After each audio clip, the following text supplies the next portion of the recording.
ಮಾಡಿಕೊಂಡಿದ್ರು ಅನ್ನುವಂಥದ್ದು. ಸರ್ಕಾರದ ಜಾಗದಲ್ಲಿ ಮನೆ ನಿರ್ಮಾಣ ಆಗಿತ್ತು. 2 ವರ್ಷದಿಂದ ಕೋಗಿಲು ಕ್ರಾಸ್ನಲ್ಲಿ ವಲಸಿಗರು ವಾಸವಾಗಿದ್ದಾರೆ. ಅಕ್ರಮ ವಲಸಿಗರಿಗೆ ಅಕ್ರಮವಾಗಿ ಮನೆ ಕೊಡ್ತಿದ್ದಾರೆ. ಬೆಂಗಳೂರಲ್ಲಿ ಬಿಜೆಪಿ ಶಾಸಕ ಎಸ್ಆರ್ ವಿಶ್ವನಾಥ್ ಹೇಳಿಕೆಯನ್ನ ಕೊಟ್ಟಿದ್ದಾರೆ. ಸ್ಥಳೀಯರು 5 ವರ್ಷಗಳಿಂದ ಅರ್ಜಿ ಹಾಕಿ ಕಾಯ್ತಾ ಇದ್ದಾರೆ. ಕನ್ನಡಿಗರಿಗೆ ಸರ್ಕಾರ ಮನೆ ಕೊಡಲು ಮುಂದಾಗ್ತಿಲ್ಲ.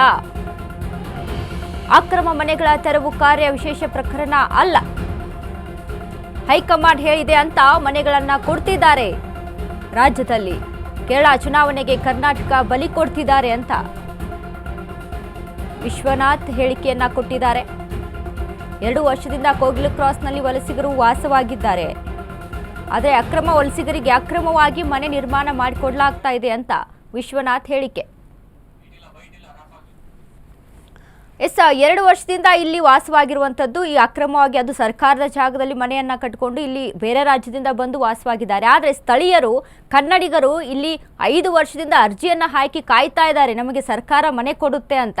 ಆದರೆ ಅವರಿಗೆ ಯಾವುದೇ ರೀತಿಯಾದಂಥ ನ್ಯಾಯ ಒದಗಿಸುವಂಥ ಕೆಲಸ ಈ ಸರ್ಕಾರ ಮಾಡಿಲ್ಲ.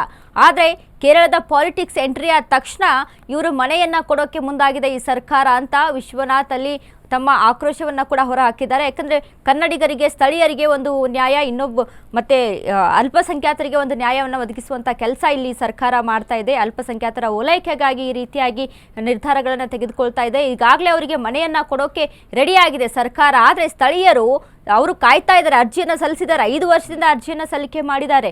ಆದರೂ ಕೂಡ ಅವರಿಗೆ ಇದುವರೆಗೂ ಯಾವುದೇ ರೀತಿಯಾದಂಥ ಮನೆಯನ್ನು ಕೊಡುವಂಥ ಕೆಲಸ ಮಾಡಿಲ್ಲ, ಜಾಗವನ್ನು ಕೊಡುವಂಥ ಕೆಲಸ ಮಾಡಿಲ್ಲ ಇವರು. ಆದರೆ ಸರ್ಕಾರ, ಈ ಒಂದು ಕಾಂಗ್ರೆಸ್ ಸರ್ಕಾರ ಏನಿದೆ, ಒಂದು ಕನ್ನಡಿಗರಿಗೆ ಸ್ಥಳೀಯರಿಗೆ ಅನ್ಯಾಯವನ್ನು ಮಾಡ್ತಾ ಇದೆ ಅನ್ನುವಂಥ ಒಂದು ಆರೋಪವನ್ನು ಮಾಡ್ತಾ ಇದ್ದಾರೆ ಎಸ್ಆರ್ ವಿಶ್ವನಾಥ್ ಅವರು.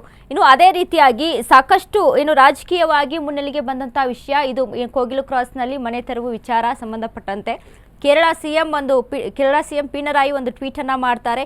ಅಲ್ಪಸಂಖ್ಯಾತರಿಗೆ ಅನ್ಯಾಯವನ್ನು ಮಾಡ್ತಾ ಇದೆ ಸರ್ಕಾರ ಅಂತ. ಅಂದರೆ ಕೇರಳದಲ್ಲಿ ಎಲೆಕ್ಷನ್ಗೆ ಈ ಒಂದು ಲಾಭವನ್ನು ಪಡೆದುಕೊಳ್ಳೋಕೆ, ರಾಜಕೀಯವಾಗಿ ಲಾಭವನ್ನು ಪಡೆದುಕೊಳ್ಳೋಕೆ ಒಂದು ಹೆಜ್ಜೆಯನ್ನು ಮುಂದಿಟ್ಟಿತ್ತು ಒಂದು ಕೇರಳ ಸರ್ಕಾರ.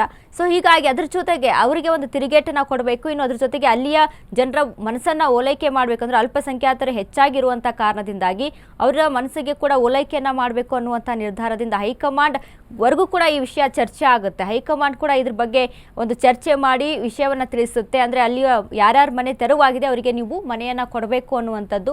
ಹೀಗಾಗಿ ಅಂದರೆ ಹೈಕಮಾಂಡ್ವರೆಗೂ ಚರ್ಚೆಯಾಗಿ ಅದಾದ ನಂತರ ಹೈಕಮಾಂಡ್ ಅವರ ಒಂದು ನಿರ್ಧಾರಕ್ಕೆ ಮನದು ಈಗ ಇಲ್ಲಿನ ರಾಜ್ಯ ಸರ್ಕಾರ, ಇಲ್ಲಿನ ಒಂದು ಕಾಂಗ್ರೆಸ್ ಏನಿದೆ ಇದು ಒಂದು ಮನೆಯನ್ನ ಕೊಡೋಕೆ ರೆಡಿ ಆಗಿರುವಂಥದ್ದು. ಆದರೆ ಇದು ಎಷ್ಟರ ಮಟ್ಟಿಗೆ ನ್ಯಾಯ? ಯಾಕಂದ್ರೆ ಹೊರ ರಾಜ್ಯದಿಂದ ಬಂದು ವಾಸವಾಗಿದ್ರು, ಸರ್ಕಾರಿ ಜಾಗವನ್ನ ಕಬಳಿಕೆ ಮಾಡ್ಕೊಂಡಿದ್ರು.